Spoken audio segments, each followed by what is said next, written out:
కృష్ణా జలాల విషయంలో కాంగ్రెస్ బీఆర్ఎస్ పార్టీలు తెలంగాణకు అన్యాయం చేశాయని బీజేపీ ఎమ్మెల్యేలు ఫైర్ అయ్యారు.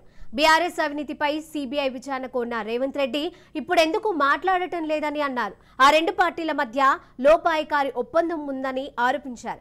లోక్సభ ఎన్నికల కోసమే ఇరు పార్టీలు కేఆర్ఎంబీ పేరుతో నాటకాలు ఆడుతున్నారని అన్నారు బీజేపీ ఎమ్మెల్యేలు. ఉమ్మడి రాష్ట్రంలో ఉన్న నీటికి అదనపు నీరును వాడుకోవాలని విభజన అంశాలలో ఉన్నప్పుడు ఎందుకు మాట్లాడలేదని బీజేపీ ఎమ్మెల్యేలు ప్రశ్నించారు. బీఆర్ఎస్ కాంగ్రెస్లు ఒక్కటేనన్న వారు ఎన్నికల సమయంలోనే ఇరు పార్టీలు తిట్టుకుంటున్నాయని అన్నారు.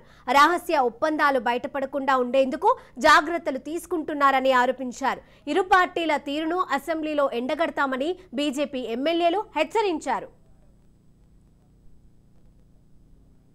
టీఆర్ఎస్ పార్టీ చాలా గొప్పగా చెప్పింది.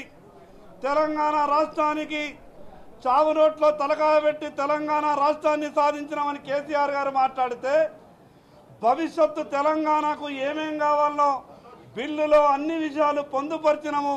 2014లో రీఆర్గనైజేషన్ బిల్లులో గతంలో ఆంధ్రప్రదేశ్ రాష్ట్రానికి 812 టీఎంసీల కేటాయింపులు జరిగినాయి కదా. గతంలో జరిగినటువంటి ట్రిబ్యునల్ల ఆదేశాలను వాటిని పక్కన పెట్టి మిగిలిన వాటికే తెలంగాణ రాష్ట్రానికి మరి జలాలని పంపిణీ చేయాలని ఆ బిల్లులో క్లియర్గా రాసి ఉన్నప్పుడు ఆ రోజు టీఆర్ఎస్ పార్టీ కనీసం పార్లమెంటులో మాట్లాడలేదు. ప్రాజెక్టుల వారీగా కేటాయించలేదు కాబట్టి ఆ రకంగా చేస్తే తెలంగాణ రాష్ట్రానికి అన్యాయం జరుగుతుంది కాబట్టి కొత్తగా ప్రాజెక్టులుగా వారిగా నీటిని కేటాయించాలని భారతీయ జనతా పార్టీ కేంద్ర ప్రభుత్వం బ్రిజేష్ కుమార్ కమిటీకి క్లియర్గా డైరెక్షన్ ఇచ్చింది. టీఆర్ఎస్ చేసినటువంటి తప్పులను మేము ఎండగడతాం, కాంగ్రెస్ పార్టీ చేసినటువంటి తప్పులను ఎండగడతాం. ఈ రకంగా రెండు రాజకీయ పార్టీలు తెలంగాణ రాష్ట్రానికి అన్యాయం చేసి మరొక్కసారి రాజకీయంగా లబ్ధి పొందడానికి మాత్రమే ఈ రకమైనటువంటి ఆరోపణలు చేస్తున్నారు. Krishna river management board KRMB అంశాన్ని తెర మీదకి తీసుకురావడంలో అధికార ప్రధాన ప్రతిపక్షం తలమునకలై ఉన్నది.